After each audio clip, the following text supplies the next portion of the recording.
All right.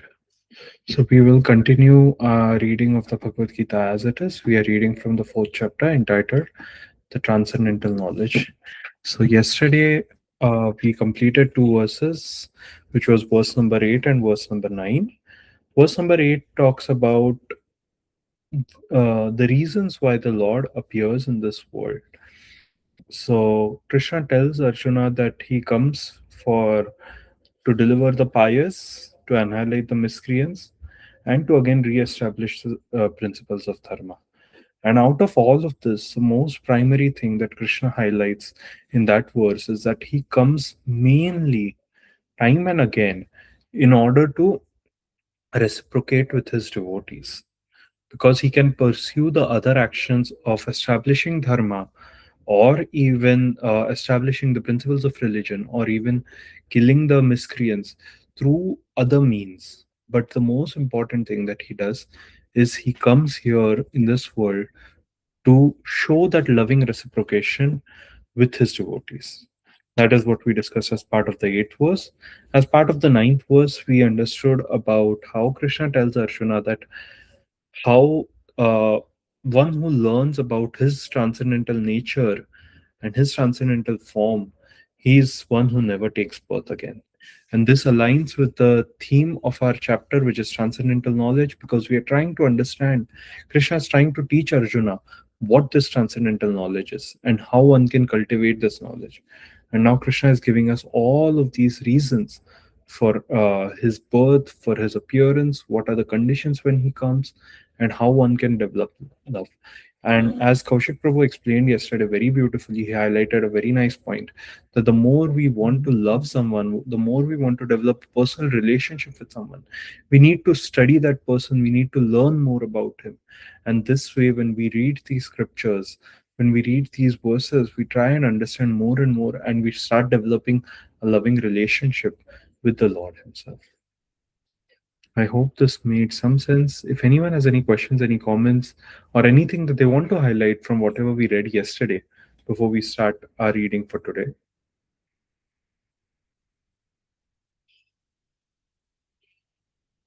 All right.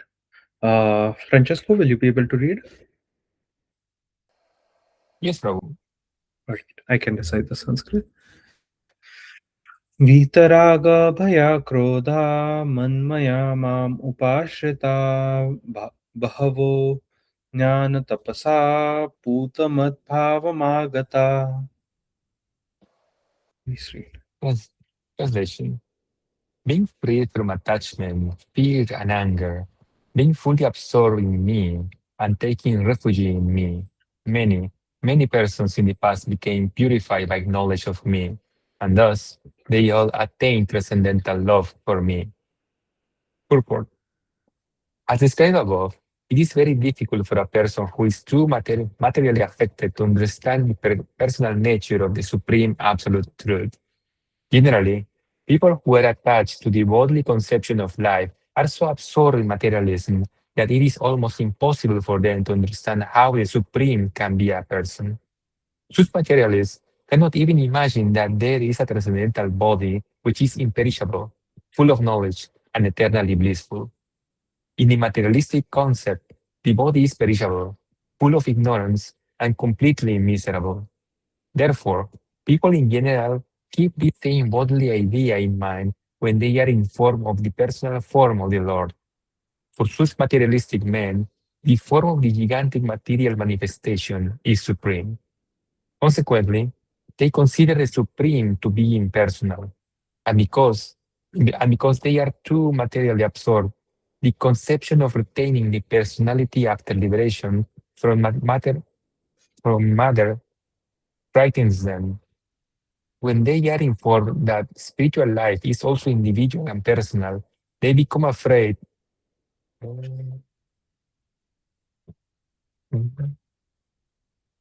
Yeah, personal. They become afraid of becoming persons again.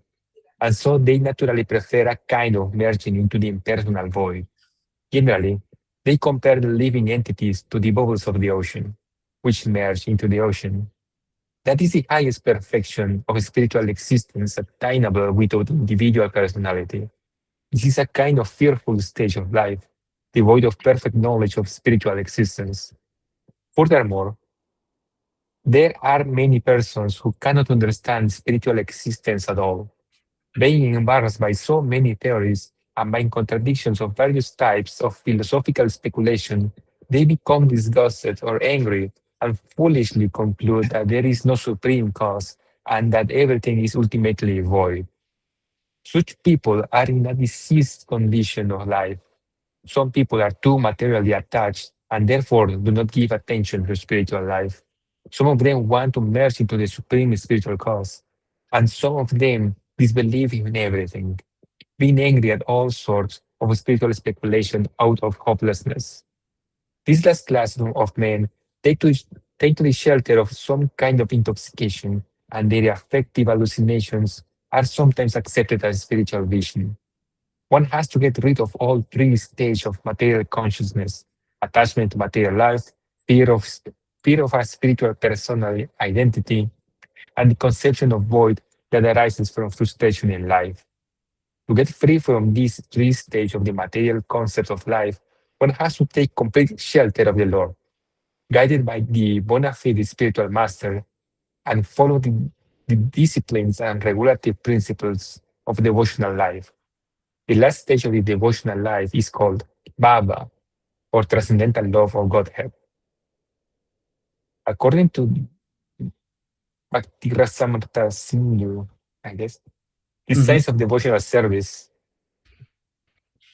अदो श्रद्धा तथा साधु संग अदो श्रद्धा तथा साधु संग तथा भजन क्रिया ततो नर्थ निवृत्ति स्यात् ततो निष्ठा रुचिस्तथा अथा शक्तिस्ततो भावस्तथा प्रेमाभ्युदञ्चति साधकानाम् अयं प्रेम्णा प्रादुर्भावे भवेत् क्रमः. In the beginning, one must have a preliminary desire for self-realization. This will bring one of the stage of trying to associate with persons who are spiritually elevated. In the next stage, one becomes initiated by an elevated spiritual master, and under his instruction, the neophyte devotee begins the process of devotional service. By execution of devotional service under the guidance of the spiritual master, one becomes free from all material attachment, attains steadiness in self-realization, and acquires a taste for hearing about the absolute personality of Godhead, Shri Krishna.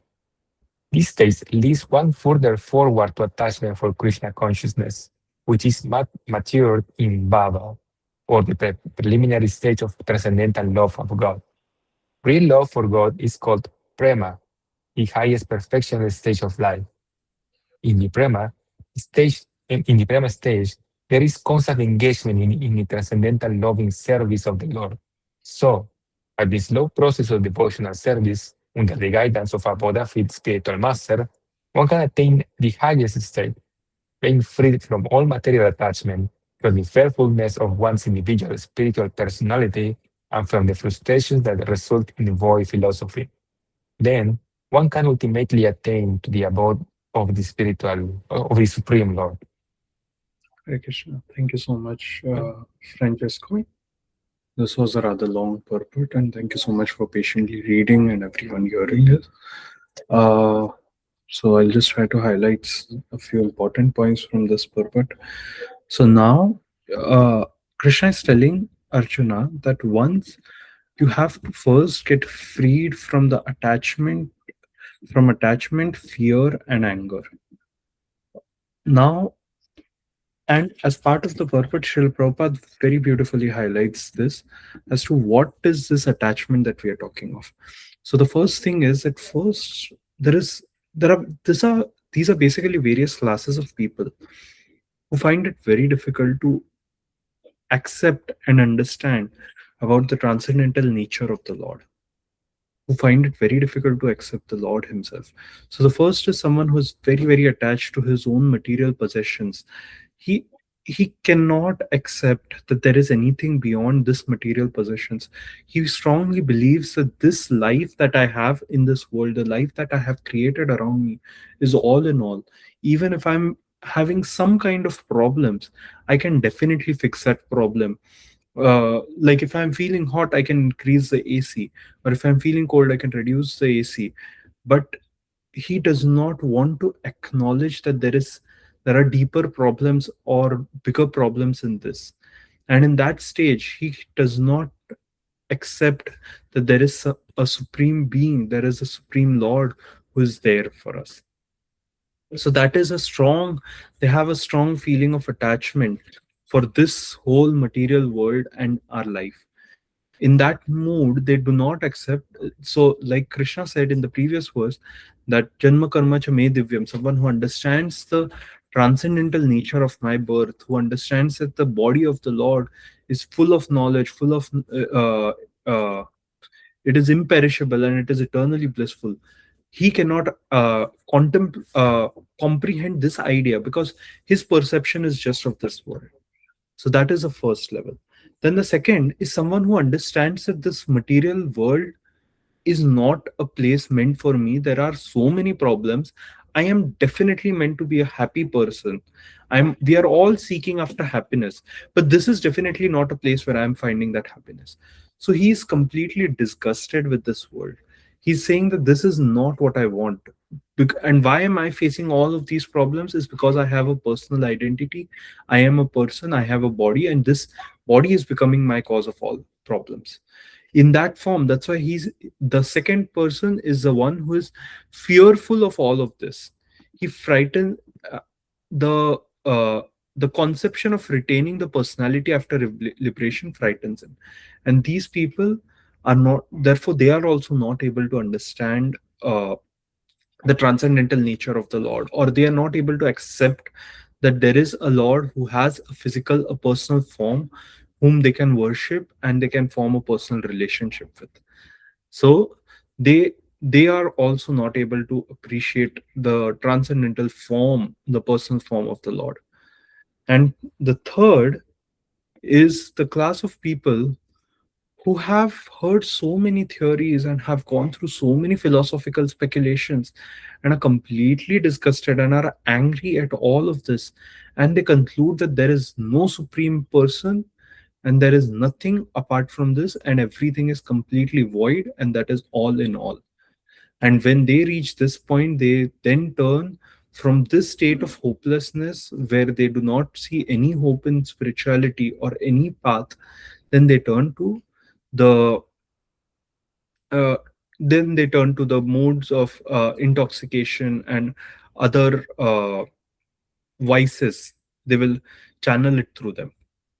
So over here, Krishna is saying that one has to be freed from all of this, that he has to get freed from this conception and that this is all in all. Also, he has to get freed from this conception that this is nothing and this is totally disgusting. He has to get freed from all of this. And then when he takes refuge in Krishna, and when he's purified by this knowledge of Krishna, they will attend transcendental loving service for him. So, how do we do this? This is then explained in the next part of the purport, that we get this through the guidance of a bona fide spiritual master, which in this case is through the books that we are reading, which are written by Srila Prabhupada, and they help us.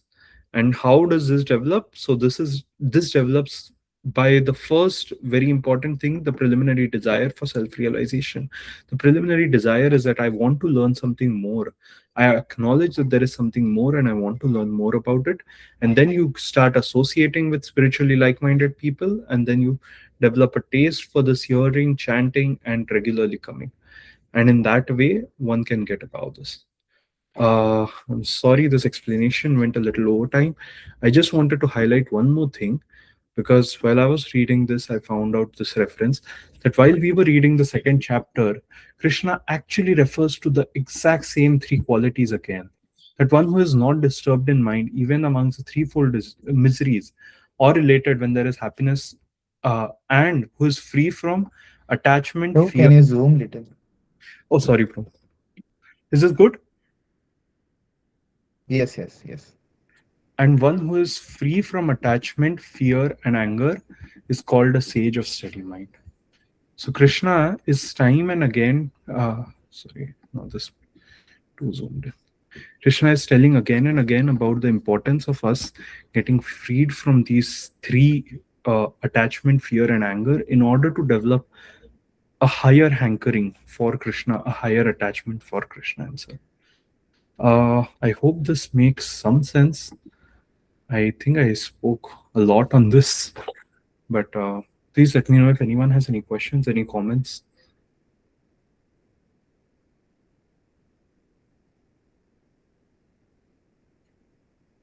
All right, we can start with the next verse. We won't be able to complete, but we can start reading. Sanjuti, will you be able to read? Yes, Prabhu. Please go ahead. যে যথা মাং প্রপদন্তে তাংস্তৈব ভজম্যহম মম বর্তানুবর্তন্তে মনুষ্য পার্থ সর্বস্ব. Translation: As all surrender unto me, I reward them accordingly. Everyone follows my path in all respects, O son of Partha. Purport: Everyone is searching for Krishna in the different aspects of his manifestations. Krishna, the Supreme Personality of Godhead, is partially realized in his impersonal Brahma Jyotir effulgence and as the all pervading Supersoul dwelling within everything, including the particles of atoms. But Krishna is fully realized only by his pure devotees. Consequently, Krishna is the object of everyone's realization, and thus anyone and everyone is satisfied according to one's desire to have him. In the transcendental world also, Krishna reciprocates with his pure devotees in the transcendental attitude, just as the devotee wants him. One devotee may want Krishna as supreme master, another as his personal friend, another as his son, and still another as his lover. Krishna rewards all the devotees equally, according to their different intensities of love for him. In the material world, the same reciprocations of feelings are there, and they are equally exchanged by the Lord with the different types of worshippers.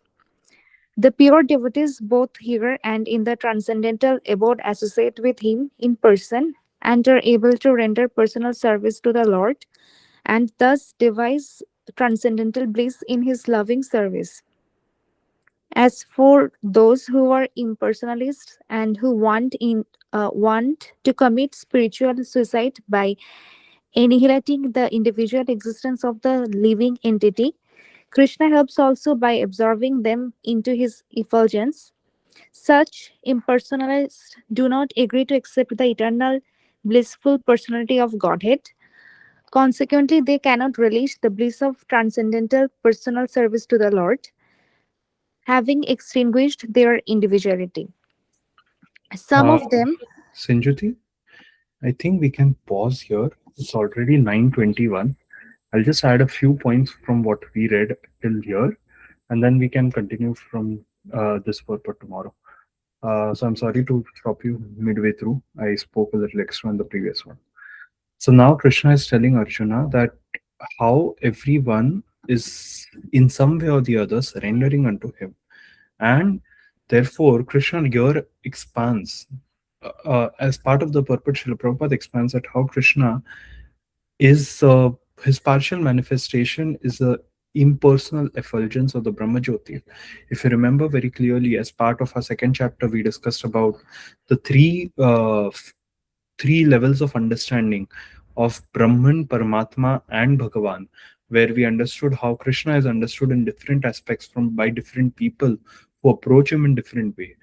In the same way, Krishna is over here telling that he reciprocates with them. Why is there so many different levels of understanding? Is because based on how much one wants to understand, Krishna reveals himself only to that extent. If someone really wants to understand Krishna as a person, he will show him his personal side. But if someone wants to understand as an impersonal feature, then Krishna gives them the opportunity of studying and feeling and understanding and appreciating that impersonal side as well. Uh, we will continue on this purport tomorrow where we can discuss a few more points. It's already 9:23, so I will pause here. If anyone has any questions, any comments that they want to add, from whatever we read and discussed today, please feel free to add.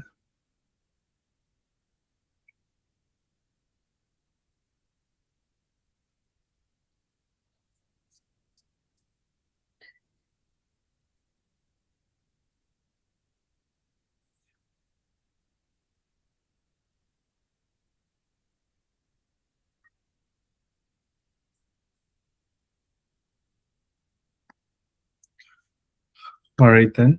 Thank you so much, everyone, for joining. Uh, I'm really sorry I went a little over time, but I appreciate each one of your patience to be here and join these reading calls every single day, giving us me an opportunity to speak and all of us to study. If any one of you all have any further questions, Kaushik Prabhu and I will be here for another few minutes.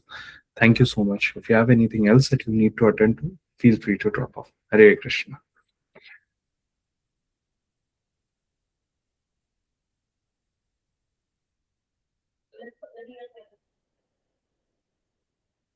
Here's the pros. Hare I Krishna. actually have a question, Yeah, but I think it might be a little longer. So, please go ahead. how, how can we approach someone, is it a friend that intoxicates himself? Sorry, could you repeat your question? Yeah, since, for example, sometimes I see my friends that intoxicate themselves, but I don't know if it's worth to try to approach them. So maybe they can, well, stop doing that often, or it's better just to leave them and that they find their own way. Uh, I'm really sorry. Actually, the voice got cut out Yeah, midway yeah. through for my Oh, internet. I think Prabhu, I'll interpret. So he's asking like some of his friends are really into intoxication, Mhm. and he's just asking if there is some way to approach them or help them like that. Yeah. Uh, Kaushik Prabhu, you can, I think, add some things. I'll add some initial thoughts that I have. Um, so, first of all, based on this purport that we are reading, we understand that they have turned to the path of intoxications because they have had some kind of experiences in life where they have gotten disgusted with these philosophical understandings, and they are starting to believe that this is all in all, and the only way of gaining happiness or being happy is to go via the route of this intoxications. The way we can approach them, to the best of my understanding, is we can try to understand what is the cause for them to really believe into all of this. What is the reason why they are moving to such intoxications and taking efforts of such intoxications?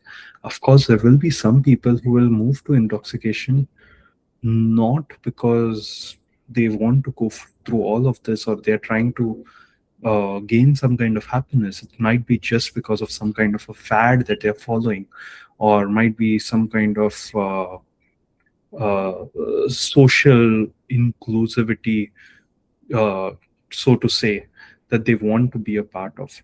But that is also hiding a certain level of insecurity that they are dealing with.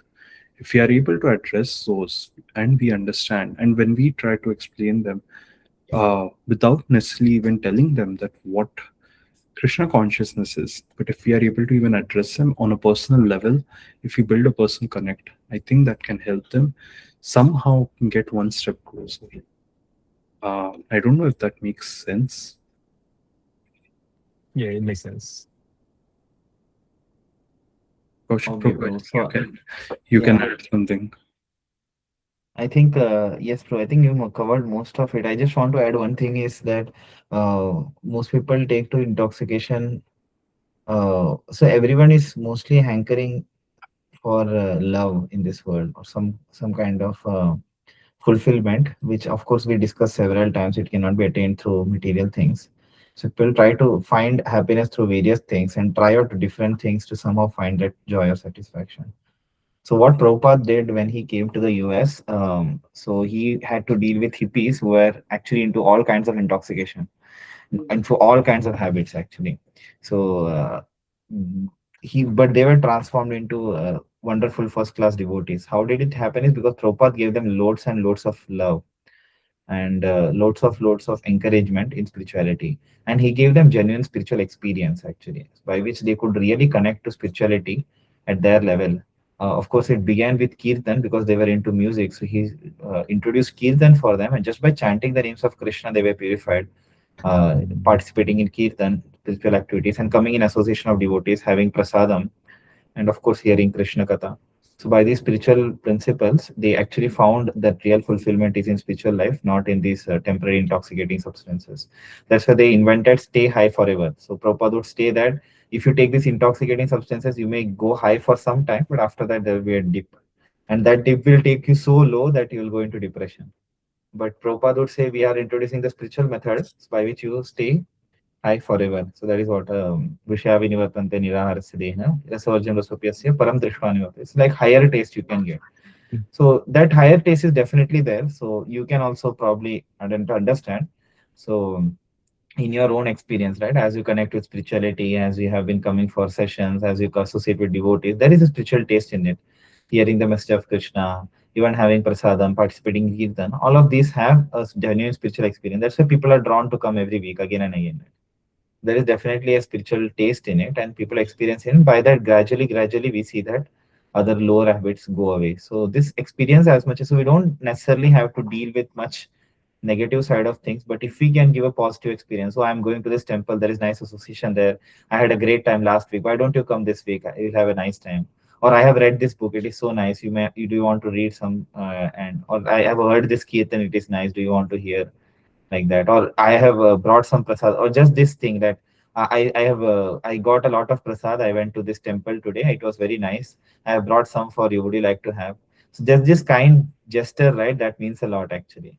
So I would like to add, once actually I was in Denver, so I was out from a conference. So when I booked a cab actually. So in the cab, I was having some conversation with the cab driver.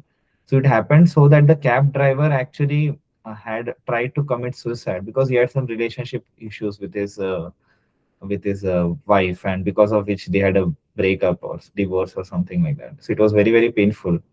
So I had very deep conversations with him. Then at the end, actually, I had one book, Journey Within. I think you already have that book. So that I gave that book to. I gave that book to him, and just that once he got that book, he felt so happy. And just the gesture that I gave something to him, and I lovingly spoke to him, and just that that affection, someone is showing genuine affection to me, that itself helped him so much, and he was having a beaming smile.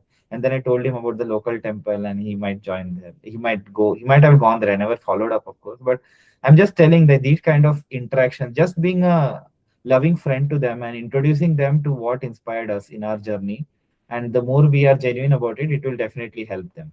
That is what I feel. Hope this helps to some degree.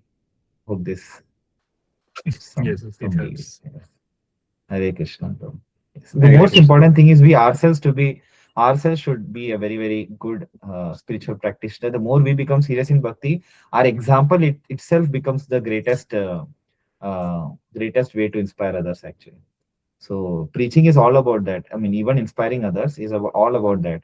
So uh, we actually set the right example, and through that we will actually inspire others. And whenever it's necessary, we can speak. That is what it said. Hope Mhm. this makes sense. It Yeah. makes Yes, bro. sense. Hare Krishna. Hare Hare Krishna. Krishna. Thank you so much for the wonderful question and wonderful answer. Hare Krishna. Hare Krishna. We'll Thank you. meet again tomorrow. Hare Bye. Krishna. Hare Krishna.